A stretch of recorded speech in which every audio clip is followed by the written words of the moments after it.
I was wondering about our yesterdays and digging through the rubble.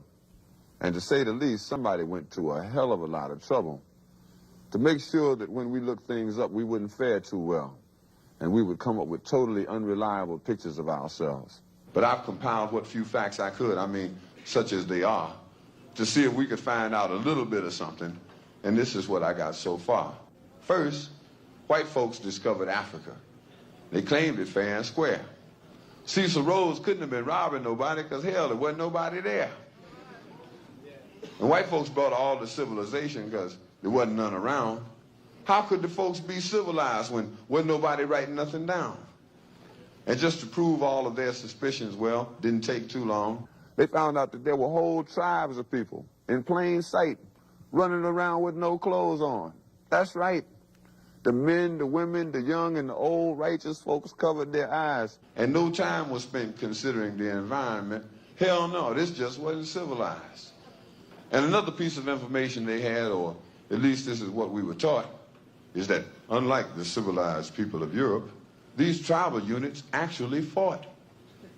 And yes, there was some crude implements, and yes, there was primitive art, and yes, they were masters of hunting and fishing, and courtesy came from the heart. And yes, there was love and medicine, religion, intertribal communication by drum, but no paper, no pencils, and no other utensils, and hell, these folks never even heard of a gun. And this is why the colonies came, to stabilize the land, because the dark continent had copper and gold, and the discoverers had themselves a plan. They would discover all the places with promise. You didn't need no titles and deeds. Then they would appoint people to make everything legal, to sanction the trickery and greed. And back in the jungle, when the natives got restless, they would call it guerrilla attack. And they would never describe that the folks finally got wise and decided that they would fight back. And still, we are victims of word games. Semantics is always a bitch. Places once referred to as underdeveloped are now called mineral rich. And the game goes on eternally. Unity kept just beyond reach. Egypt and Libya used to be in Africa. They've now been moved to the Middle East. There are examples galore, I assure you. But if interpreting were left up to me, I'd be sure every time folks knew this version wasn't mine, which is why it is called his story. Lately, I've been thinking a lot about being Black, what it means, how it feels. But why? Well, because I just feel this thing in the pit of my stomach each time topics of race arise. It's not a political feeling, but rather akin to a spiritual awakening. I feel this pulling sensation, an implosion of ideals, ancestors tapping on my shoulder, beckoning me to something greater. It's more than an issue of land and money, but more like security and dignity in the grand scheme of things. It's about love and a sense of justice for those who came before us, those who paved the way for our healing. How do you define forgiveness? Is it submission? Is it integration? Is it inclusion?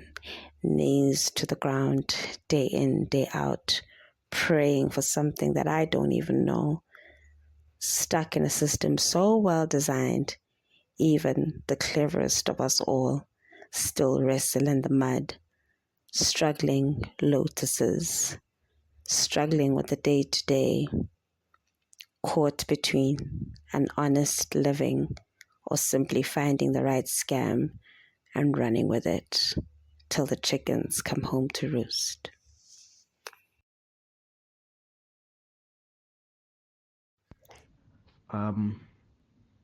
Being Black, I would say it means a great deal. However, I do not agree with the terminology of being called Black, since it has a negative connotation as per the European narrative has brought. However, being Black is a unique and diverse experience.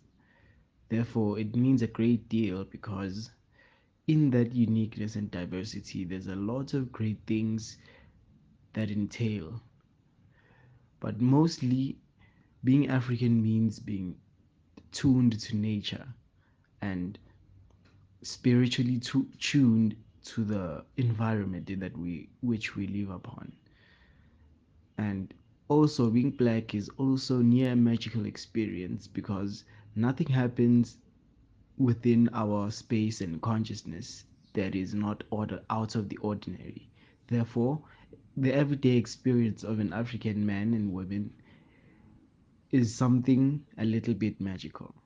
So being African has has a lot of unique and diverse experiences wherever you go.